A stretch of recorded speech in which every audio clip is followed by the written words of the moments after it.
¿Qué onda, raza? Otra vez. Otra pendejadilla. No se chingó la bolsa, ya la cambié. Ahora se me chingó esta válvula. Que nadie tenía.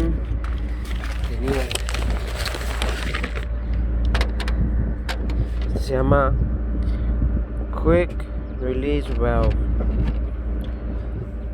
Y mi Kenworth la tiene aquí. Aquí en medio. Corre para acá. Como me había comprado esa herramientita, pues ahí te saca de una purva. Pues tenía unas más grandes o saqué la mamaleona.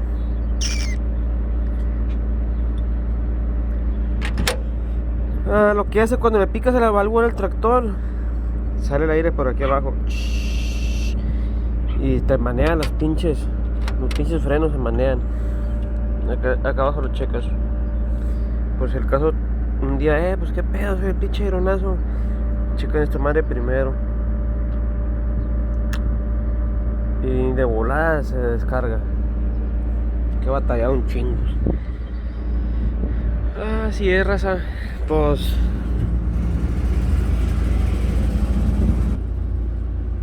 mira cómo anda todo deschimpado.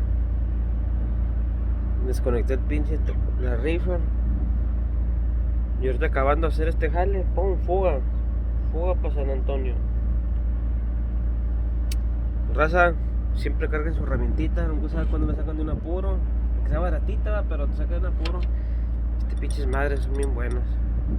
¿Verdad? Pues nunca sabes. Cuídense.